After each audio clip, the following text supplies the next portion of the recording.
It's almost like I started building a bridge to the other side. Now I'm gonna go walk back into my body and start again.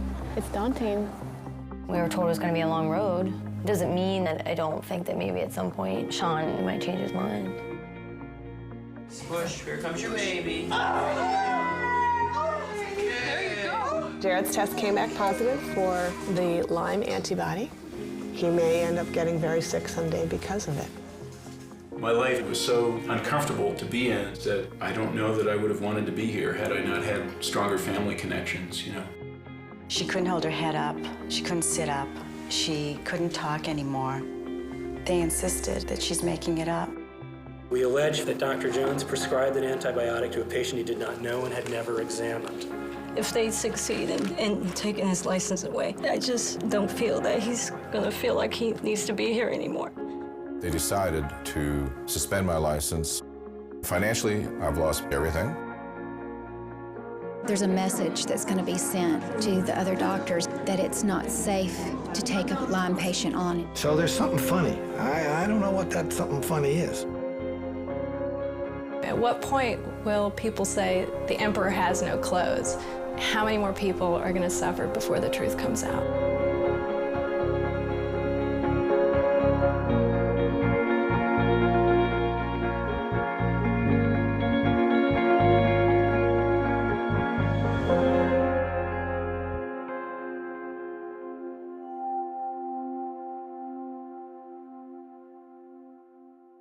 A common disease appears to be much more common than first thought. About 30,000 cases of Lyme disease are reported each year. The Centers for Disease Control now say the real number of cases is more like 300,000.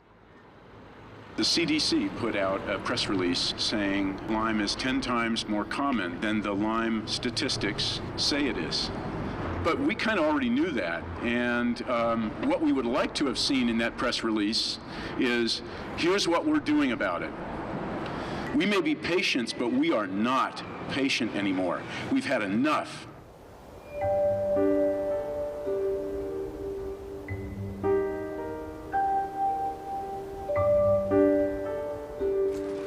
didn't have to work outside, did you? It stopped raining, so you could work inside?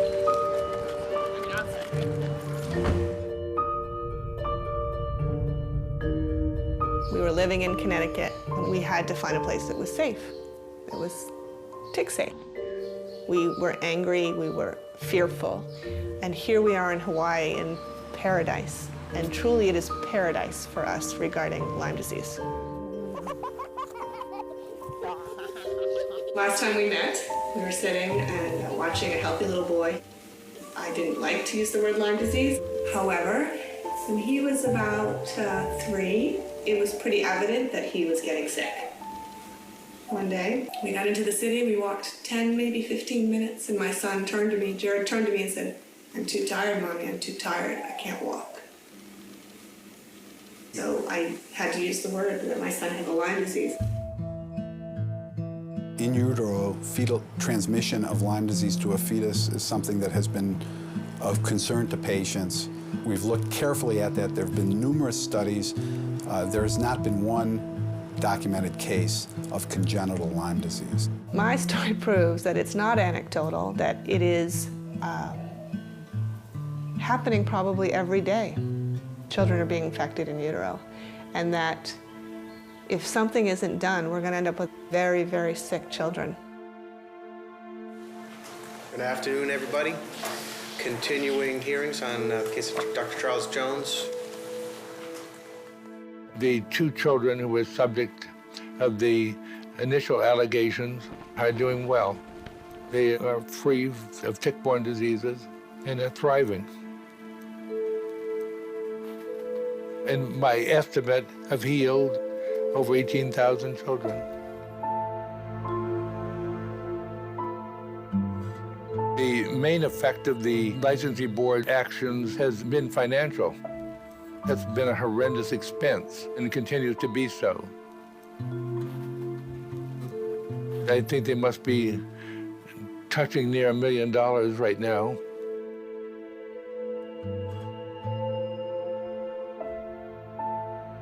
I'm going my 7th year of bankruptcy.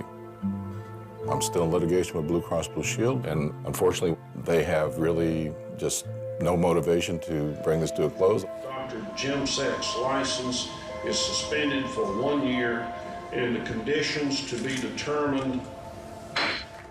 After I was forced to leave North Carolina and move to Washington, D.C., I never really lost my license, but I wasn't allowed to practice medicine the way it ought to be practiced. And then I ended up owing millions of dollars. And that just wiped me out. I lost everything.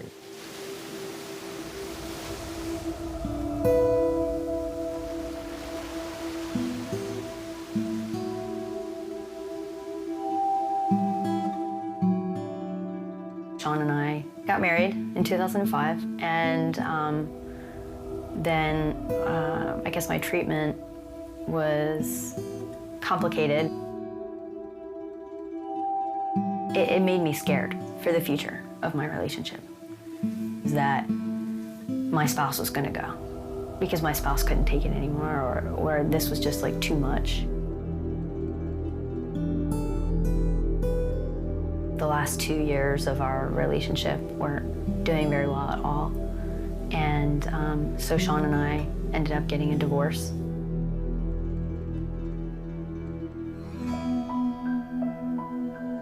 He probably wanted something a little less stressful than Lyme, as did I.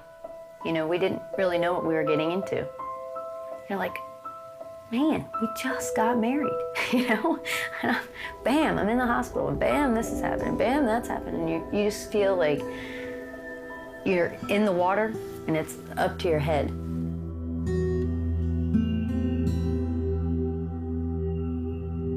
The problem with Lyme disease is nobody really knows what it is.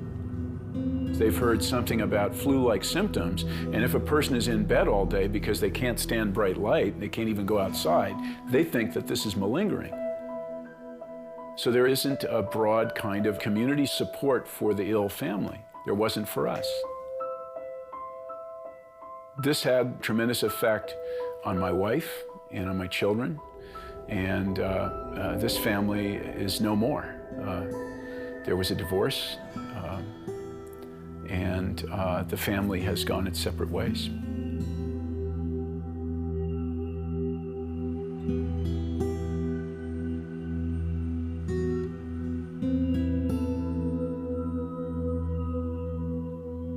After Under Our Skin, I was unable to continue working as a medical doctor. I was unable to remember details of my daily work. I wouldn't be able to remember medical terminology. It was very precarious. It was very difficult. He wasn't able to be functioning the way he used to function. We were aware that it was going to be necessary to have a complete panel of Lyme tests because of my exposure over 30 years. These are the Harvard brain DNA extracts in this tube. The tests did not come back with evidence that I had Lyme, but the doctor who was taking care of me came to a preliminary conclusion that it might be frontotemporal dementia. And that usual pattern of survival is 3 to 5 years.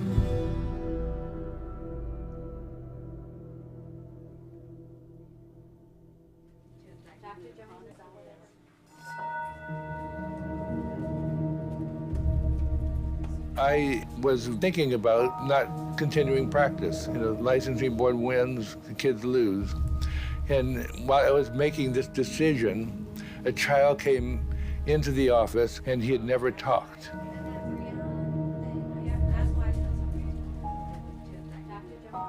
One of the times he's running around, he came up before me and I put my hands on his cheeks and said, I hope I have the key that it can unlock your brain. And he's off running, and I thought I'd spoken to the air. He came back 4 months after being diagnosed and treated, walked in the door, didn't run in the door, and came right in front of me and put my hands on his cheeks and looked me directly in the eyes and said, thank you for giving me the key that unlocked my brain. And I said, that's it. I'm gonna stay.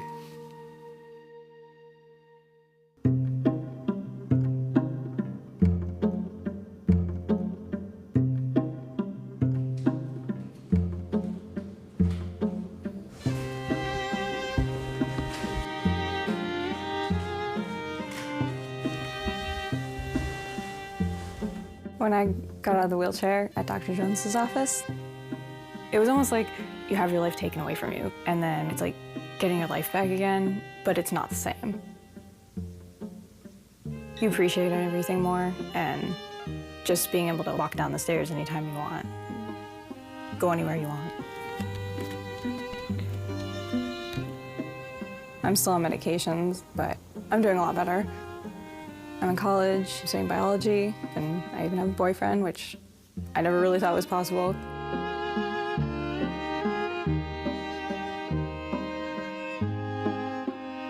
Right now I'm working as an EMT, which is an emergency medical technician. I drive the ambulance and take care of patients in the back of the truck. At least 8 out of 10 times, person is like, wait, you can't lift me. I'll have these moments where I'm driving the ambulance on a call or something, and all of a sudden I'll be like, oh my gosh, I'm driving an ambulance. How did this happen?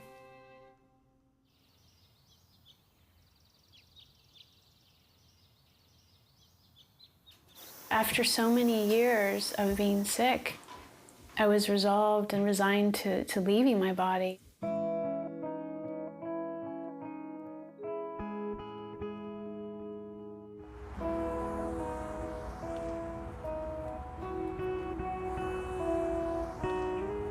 The idea of coming back into my body seemed really daunting.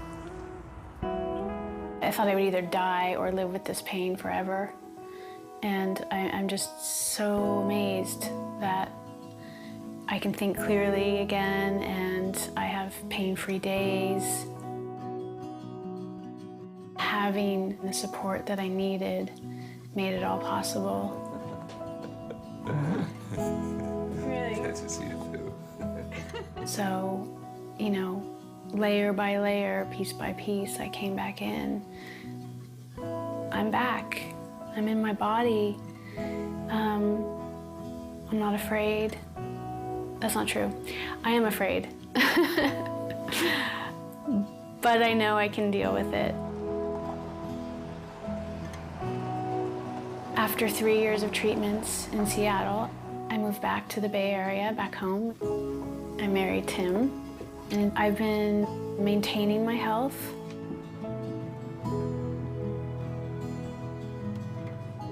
At the clinic, I was recognized often in the waiting room, and I got to be an inspiration to people, a hero. This guy. It was a bittersweet time because coming home, everything's the same here, but I was different. I miss that community, and I'm trying to recreate that now.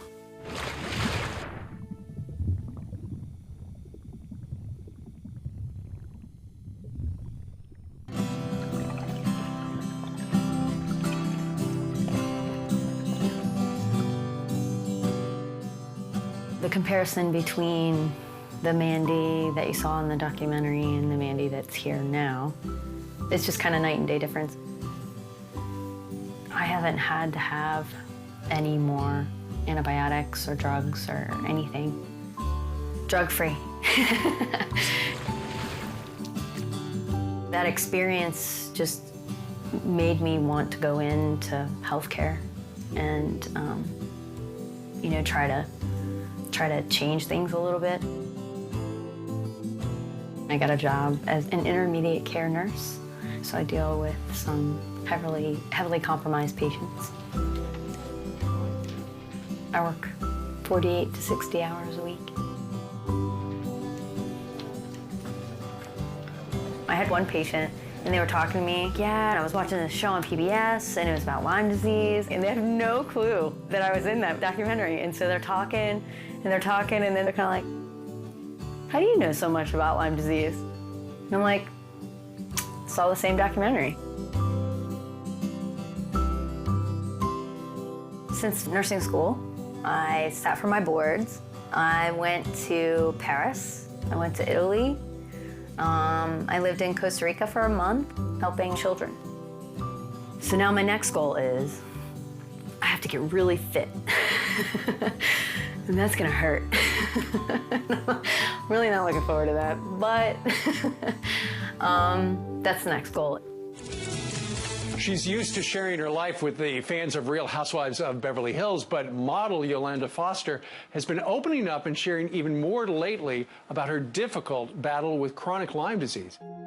Lyme disease has really severely attacked my brain. It's such a lonely disease, and it's so silent. I'd get emotional just thinking about it, you know. I was struggling for about 2 years before I finally was diagnosed. It started with, losing my brain function, like not recognizing people.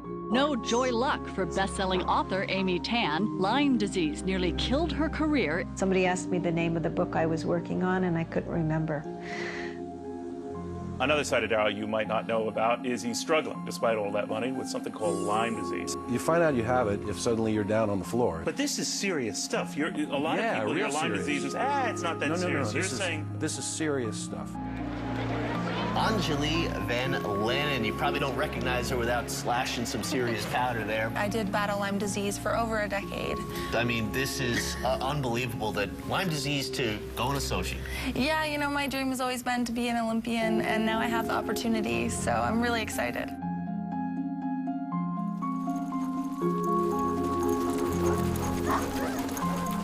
I was asked to speak at a Lyme rally in Norway.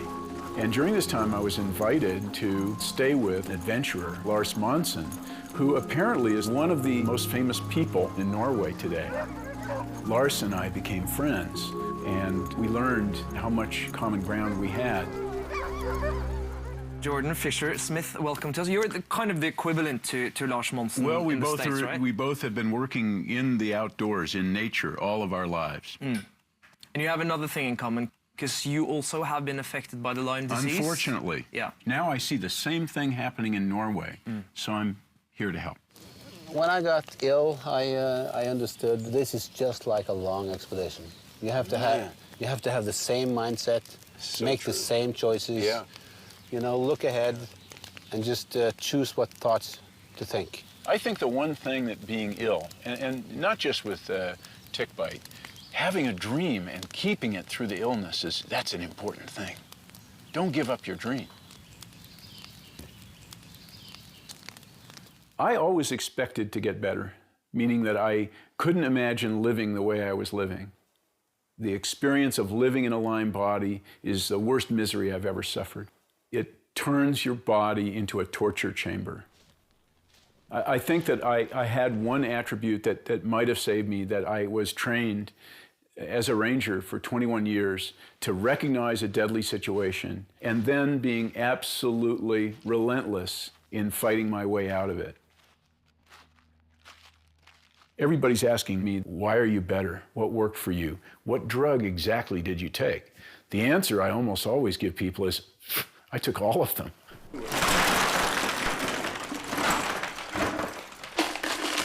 I was able to stop taking long-term antibiotics almost 7 years ago now. The greatest problem that I see Lyme people having is that they're set in a public health setting that is doing its best to deny them treatment. You're going to have to fight for yourself while feeling awful and not feeling like doing anything. And this was certainly my greatest challenge, was continuing to fight for myself.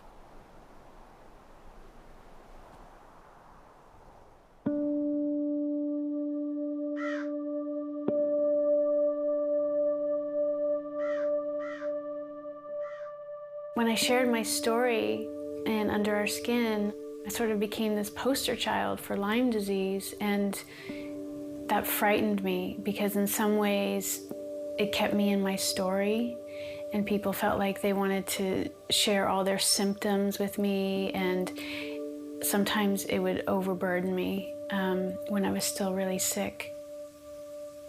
So I was resistant to talking about Lyme disease for about 5 years because I didn't want to talk about this bug and this hideous illness. I wanted to talk about what it means to heal and what that journey looks like. I think that's where I get healed, when I can help people that have gone through the same thing that I have. So with Lyme Less Live More, we really wanted to bring people into our world and really meet some of the people that have been so inspirational in our journey. We're so lucky and happy to have Dietrich here today to answer a lot of your questions. If you have Lyme disease, by my definition, it means also you belong to a tribe here on the planet that is more conscious and more sensitive and also more likely to do something once you recover that will be of benefit for all of us. I think we need to look at people with Lyme disease or chronic illness as indicators. They're indicating the problems in our environment, in our world, and this disconnection we have. The illnesses that we see now, almost all chronic illnesses, including the neurological illness, are almost entirely caused by microbes and their activity in us. And the microbes are no longer symbiotic with us because we are not symbiotic with the environment. My hope is to help people to step out of the fear and the hysteria around Lyme disease and to show what it means to treat and heal holistically. I don't think, for me, antibiotics were the answer. When they were needed, they were very appropriate and they were the answer. But to get me out of this chronic illness, it was going to take way more than just a pill to kill off the bug.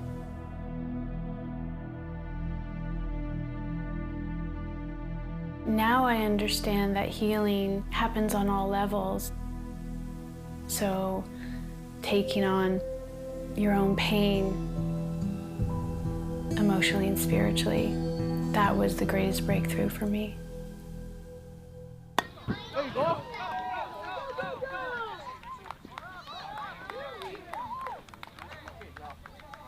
You know, we talked a long time about whether or not we should try for the 5th time. I'd had 4 miscarriages, and we knew that the risk of him being sick and the risk of him being born and dying right there was out there.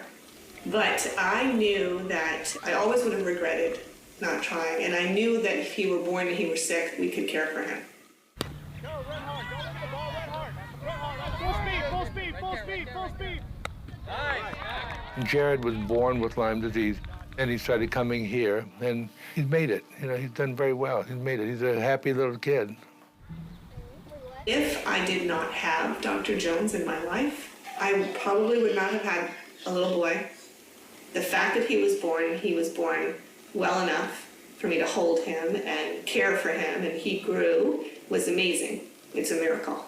I really think it's a miracle. I call him my miracle baby all the time.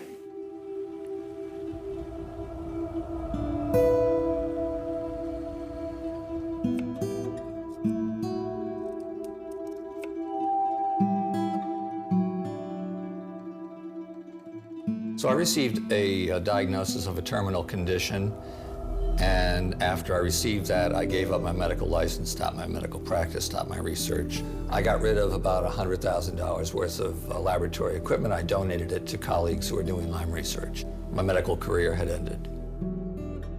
It was a rough time. It was definitely a rough time. I knew that we're losing a very good scientist here, because I think passion gonna bring you really somewhere which nothing else can help you with in science. When they diagnosed Alan with the frontotemporal dementia, a lot of it was based on scans and psychological testing. A couple years later, they redid his testing, and they tell him he passed with flying colors. And then they said, well, you don't have the dementia. And then we were basically dismissed. I was lucky that there, over time, was a healing. And what caused the healing, I don't know. He's back, and then he's ready to fight for this disease again.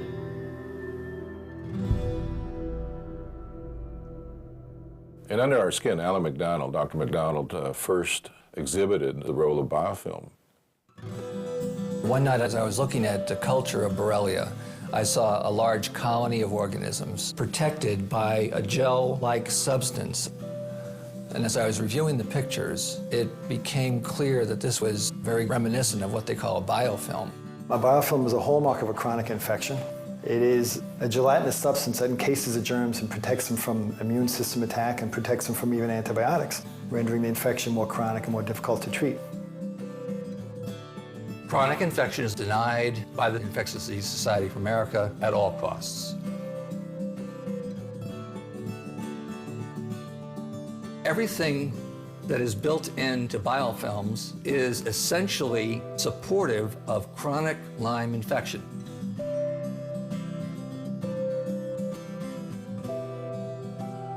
Borrelia biofilm, we proven that it exists in the test tube. The next question is, does it exist in the body? Recently, we found evidence that we found Borrelia biofilm in human skin tissues. So that's strong evidence that the role of Borrelia in many cases is due to chronic Borrelia infection of the biofilm type. Over the last number of years, more and more evidence has come out, including biofilm work by Alan McDonald, that supports this notion that chronic Lyme exists. In other words, an infection of Borrelia Lyme that can persist for long periods of time and even be treatment resistant. There was a study that was on monkeys. Very important, groundbreaking work. When you treated a rhesus monkey for the same period of time that you would treat a human, they continued to have persistent spirochetes in their tissues. And then the last thing they found, which is also critical, is they found that monkeys that were not treated, that had been given Lyme disease, that those monkeys over time tested negative on the test too. So there's something that happens in the immune system so that you can't detect. Lyme disease was first identified in the 1970s, but it now turns out that it's much more common than previously estimated, about 10 times more. The CDC now estimates there may be as many as 300,000 new Lyme infections a year. It's a really important jump. It's 6 times the number of HIV cases, 50% higher than the number of breast cancer cases. It's a huge problem.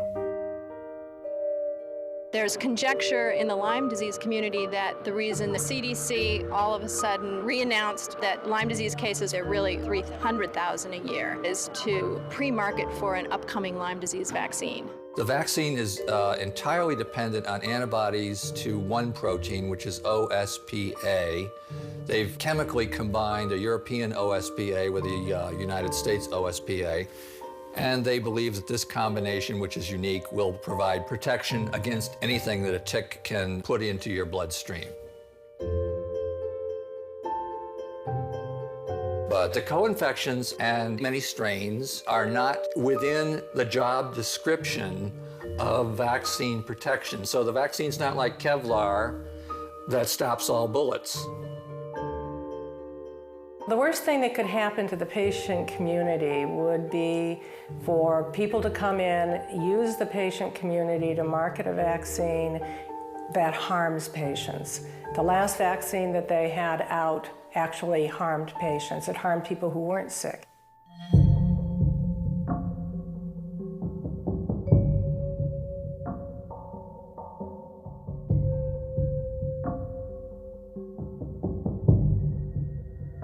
If Lyme disease responds to 30 days of treatment across the board, what's the need for the new Lyme vaccine? One of the problems is that there hasn't been a strong interest in going after treatment options because most of the treatments are cheap generic antibiotics. But with vaccines, it's a patentable product and it's got a large market. It puts into question the scientific integrity of people doing the studies. Some of the consultants in connection with this new vaccine are IDSA guideline members.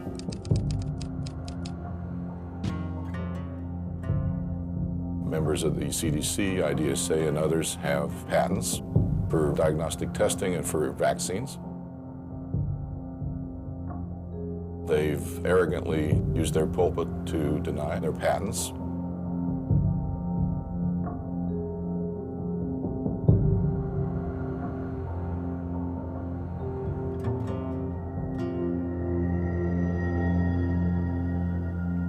When I was doing research, it just appeared that the CDC was a key player in fanning the flames of the Lyme disease war. They wouldn't talk to us directly at conferences, or they wouldn't answer our questions over the phone.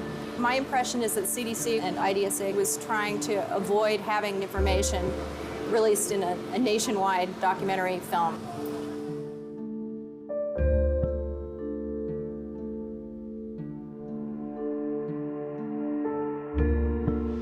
July of 2007, we filed a Freedom of Information Act.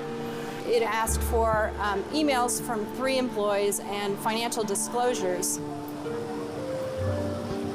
By law, the CDC is supposed to release those documents in about a month, but they weren't released for 5 years, 4 months, and 24 days. When I finally received the documents, we got 3,000 pages back. Over half were censored, and they never did give us their financial disclosures. The big thing is the CDC has been collaborating with the Lyme guidelines authors in a way that's outside of government rules and regulations.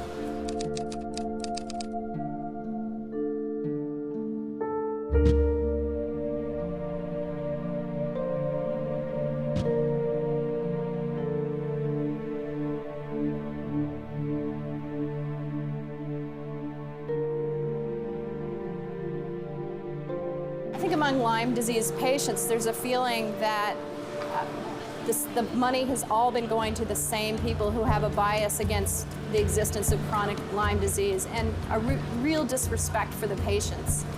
NIH officials call Lyme patients Lyme loonies. They call their treating physicians quacks.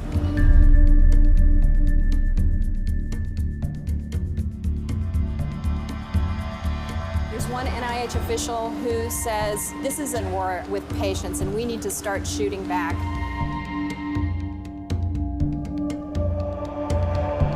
Thousands of Americans come down with Lyme disease every year. The medical system seems unable to deal with the disease. If it's untreated, it can trigger permanent neurological and physical degeneration. By the time it strikes your central nervous system, it could be too late. Health insurance companies won't pay for chronic Lyme disease treatment. Tens of thousands of out-of-pocket dollars. La maladie de Lyme, elle touchera entre 8 et 10 000 personnes en France chaque année. Die Zahl gefährlicher Borreliose-Erkrankungen ist in Norddeutschland in den vergangenen 3 Jahren deutlich gestiegen. It's known as Lyme disease. Thousands suffer from it, and the symptoms are devastating, often fatal. In my practice, I've seen children from all over the world, from every state in America, every province in Canada, every state in Mexico, South America, Central America, China, Japan, India, Australia, New Zealand, and every single country in Europe. We have official data of around 60,000 cases, but the unofficial number is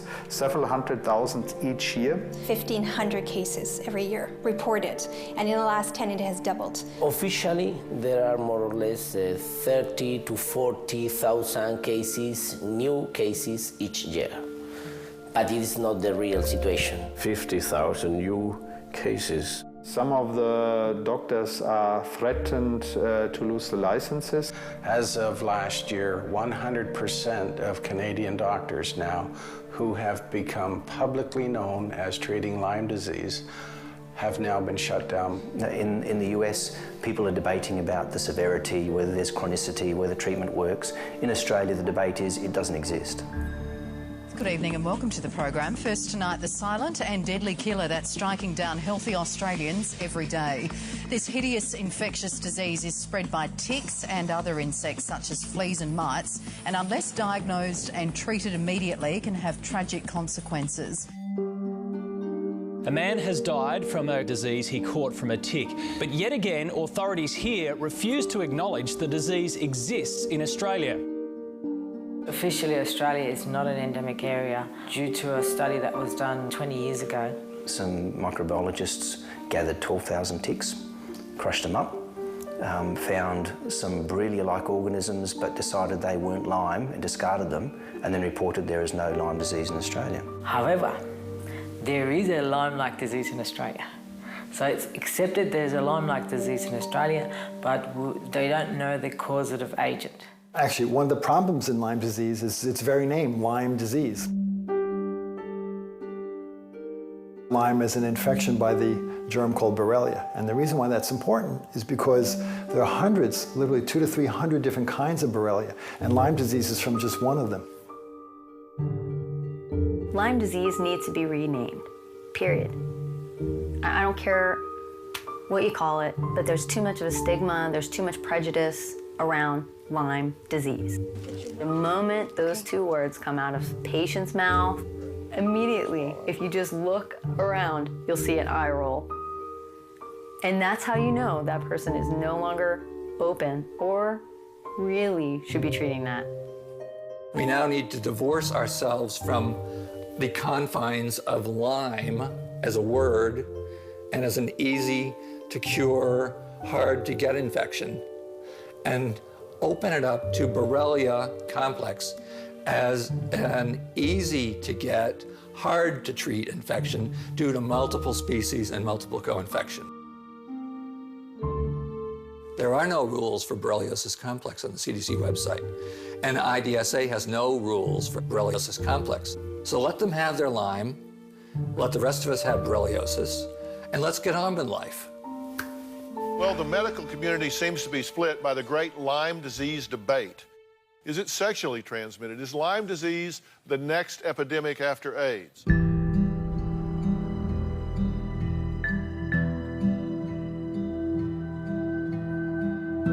The study that was just published in abstract form in the Journal of Investigative Medicine described genital secretions in patients with Lyme disease. What we found was that you can find live bacteria that cause Lyme disease and also the same strain of the spirochete in married couples. I think it's really a game changer that will completely change the way people look at this disease.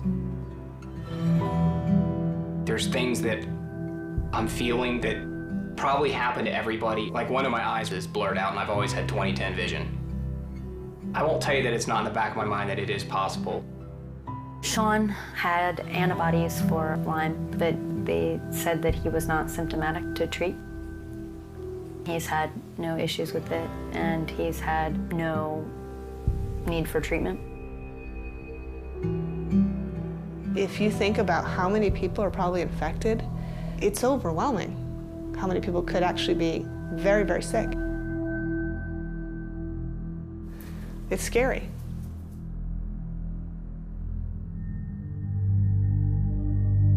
From WCBS in New York, they are at the scene. We do know at least one person transported with a gunshot wound, and the gunman is dead there at the scene. Len Vestoff talked a short time ago, and he was talking about In Newtown, Connecticut, today is a very different word than it used to be. It's a different place. The world knows about it. For us, Newtown was a place we raised our children. It was a place we spent 8 years. It was a place we loved, but we feared because of the ticks. So when Newtown happened, I just sat on this chair and I cried. And I just cried, and I just desperately tried to get in touch with people I knew. Because my son, Jared, could have been in that first grade class.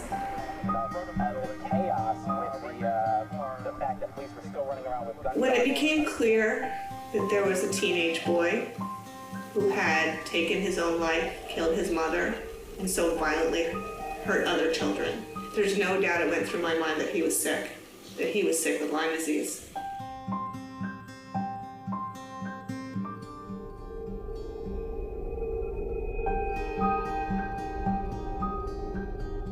There was some information that perhaps the mother had been diagnosed with MS. And immediately then I put the two pieces together. Very well could have had congenital and pediatric Lyme disease. Doctor, you claim that it is a possibility here that Lyme disease leading to Lyme rage may have been the reason why the shooter acted in the manner that he did. No question about it. The literature is filled with cases of Lyme disease that affects the brain. You must consider Lyme disease in this perpetrator. A common mistake that many doctors make is they say, well, that's psychiatric, so therefore it's not related to Lyme. With some of the children, teenagers, adults, I can see Lyme rage, and it's hard to believe unless you've seen it. A deadly church shooting in Illinois leaves some local folks in shock. Prosecutors have now charged 27-year-old Terry Sedlak with murder. While police are not commenting on a possible motive, Sedlak's mother blames her son's erratic behavior on Lyme disease. It's important to make sure that there's not Lyme disease that's driving the whole psychiatric problem. Lyme disease is most commonly treated with oral antibiotics for generally 14 days. Most people respond very quickly, and by the time they're concluding their antibiotic therapy, they're almost 100% improved. I feel completely well. I have had no symptoms since day 3 of that antibiotic.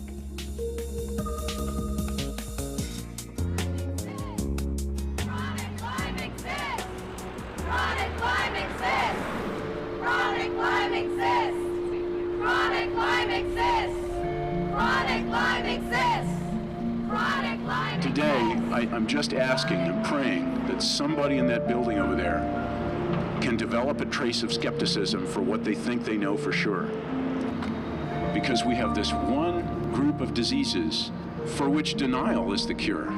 We get 28 days of oral antibiotics and then you're done. And whatever you have, it must not be Lyme.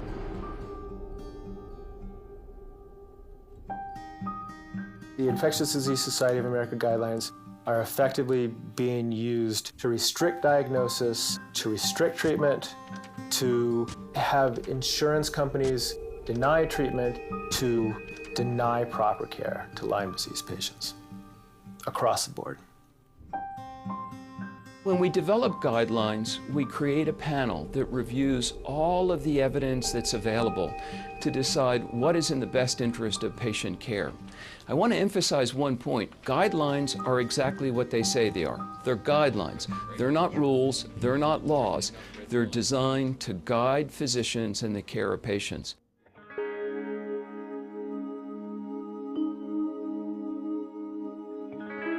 Seven years after the guidelines were published in 2006, nothing's changed.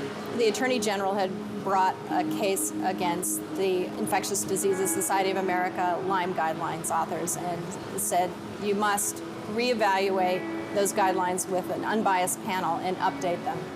Our investigation concerns whether the antitrust laws have been violated, purposefully or not, by these guidelines.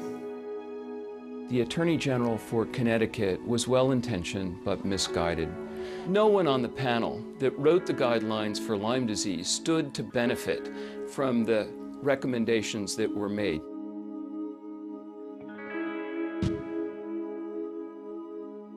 So when they suggested an independent review, why not? We have total confidence in our guidelines. Well, there was a hearing held, and they put together a panel to review the guidelines. Nobody who was on the previous guidelines could be on that panel. But they screened for conflicts of interest, but they didn't screen for impartiality. Everybody who sat on that panel was a member of the IDSA. So it's sort of like having, General Motors decide whether Ford's cars aren't good. It was not impartial. During a period of several weeks, we solicited comments from the general public, physicians, scientists. We also looked at any new evidence that has come to light since 2006. They listened to all of the evidence, and then they came to a conclusion. They weren't going to revise the guidelines.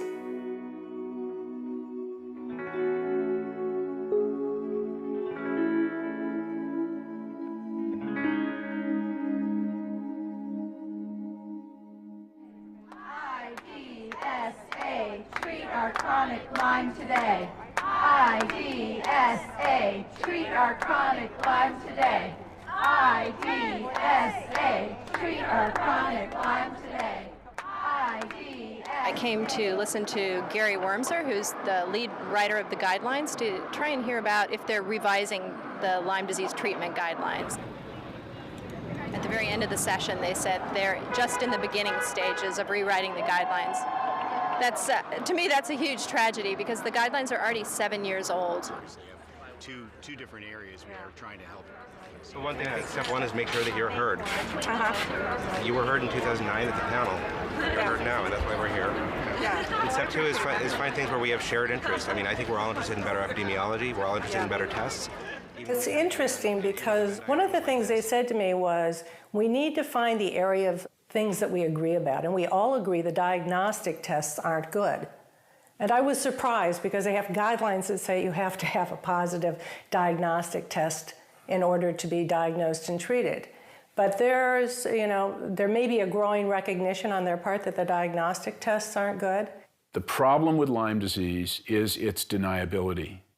When you have a situation like we have right now, which is that there really isn't an effective blood test that will tell us all the time whether a person is or is not infected with Borrelia, you have a situation of plausible deniability for health maintenance organizations, insurance companies, skeptical doctors. The magic bullet right now is clearly a good test. Dr. Biascano, good luck in whatever you do. You're a wonderful doctor. After I closed my practice, I went to work for a biotech company, and one of the contracts I got was from a lab in Pennsylvania, and they wanted our advice on developing a high-value blood test. Under my direction, they assembled a team. We included Dr. McDonald, Eva Sapi, and some others. The game changed now. This is a culture test. It can show whether you still are infected post-treatment. It can show whether you have Lyme in the beginning, even if the standard serology tests, which we know are not very good, even if those tests don't show Lyme.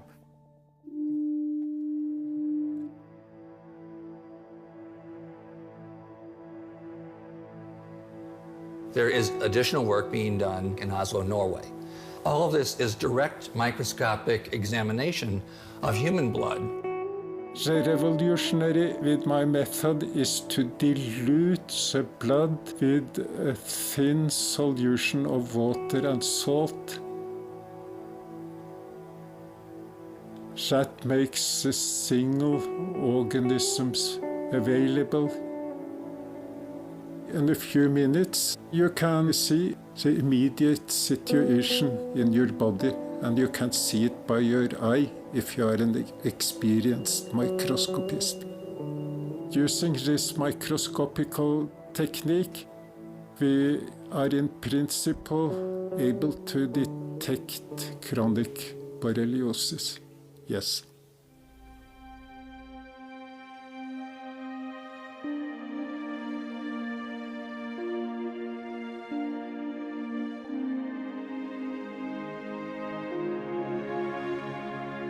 You can identify it with simple microscope like this, which is 110 years old.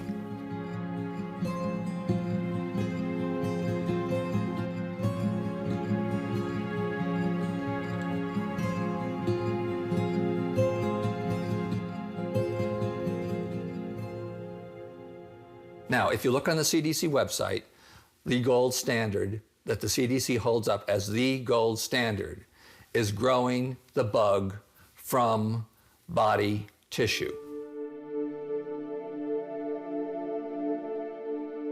Advanced Labs has grown the bug from blood, which is a body tissue. What did the CDC do with this? The CDC wrote a paper saying that Advanced Labs was not to be trusted, that all of the cultures, 70, were contaminated. So it looked almost like a rushed through attempt to try and discredit something without really thinking it through. In my 30 years of practice, I have never seen the CDC go after one laboratory and attempt to put it out of business.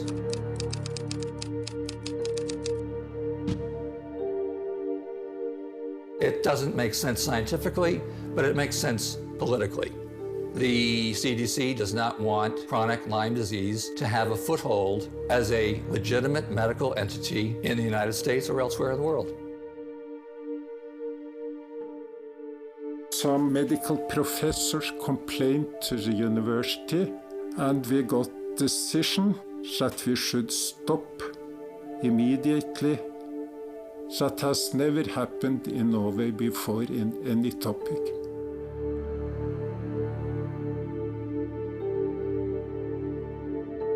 There was a rebuttal to the study of sexual transmission in Outside magazine.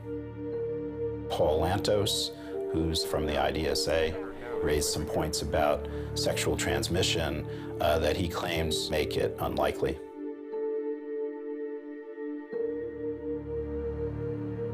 I think that the people who hold that point of view will do pretty much everything they can to maintain it. The CDC uses a very restrictive definition of Lyme disease. It certainly restricts the criteria for the disease, so it makes it easier to get a vaccine approved. For a vaccine to work, you have to vaccinate people who were not infected. So if we now find that there are a lot of people who've been infected through sexual transmission, then that's going to decrease the market for the vaccine significantly.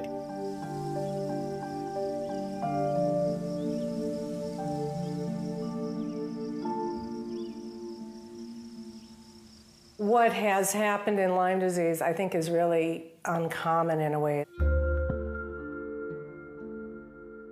Research has been very insular. It's a really tiny group of people. The IDSA, there's like 5 people. They sit on most of the editorial boards, and they are involved in most of the grant-making decisions. Open science only exists when you have competing viewpoints being in the same arena. It doesn't work when you exclude other people who think differently from you. The story of Lyme disease has been that the public health response has blown in the direction of the big money. Healthcare is seen as an industry, not as a compassionate response for ill people. We believe ourselves to be a democratic society, but the facts are we're getting less and less democratic all the time, and the wind is blowing more and more in the direction of the big money. It's become apparent to me that the lie is too big to confess.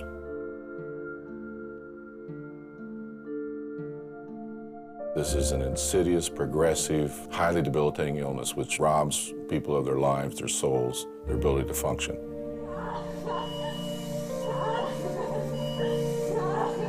These sins committed are so great and so ugly and so large that it can't be negotiated out. So the lie is too big to confess at this point. The world is changing, and a smart country will do what the United States did not do. 28 countries right now, people are doing this about tick-borne disease.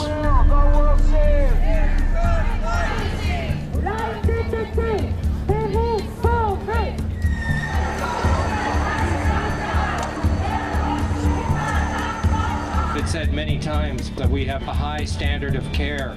What we actually have is a standard of neglect. Helsevesen som hopper over de vanskeligste pasientene og later som om de ikke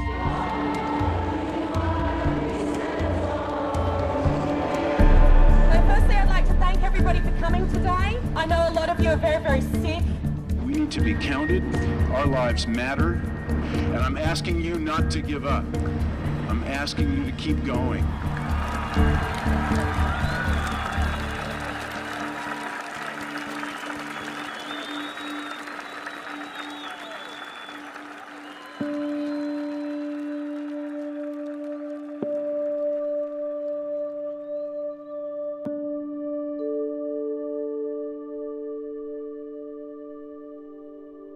I never dreamed that following your heart and your instincts in medicine and working very hard would be met by such resistance by those in power. And I've learned. I used to be a very naive, hardworking doctor. Now I'm a very cynical, hardworking doctor.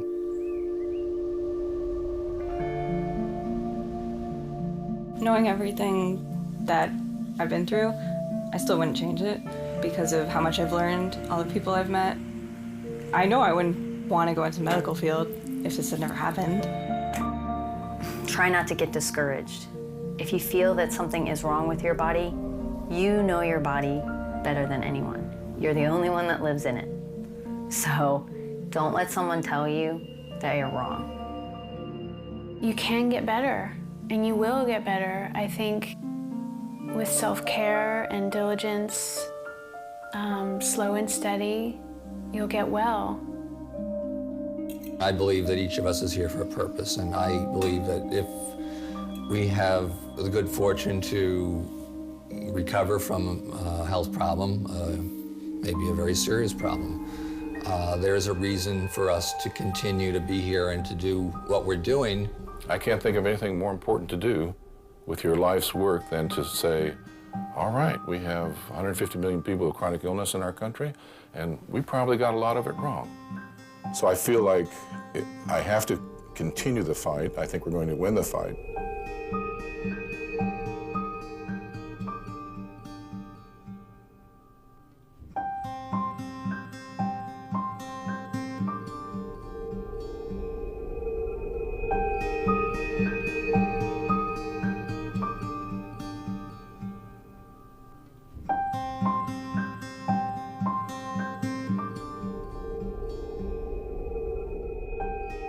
I think Robert Frost had a poem, two paths diverged in the middle of a wood, and I took the one less traveled by, and that has made all the difference.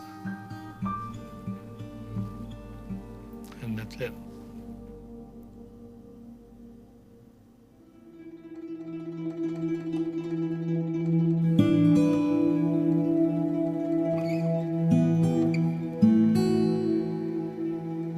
Dear Jared, it is 5 a.m. and I'm sitting on our front porch.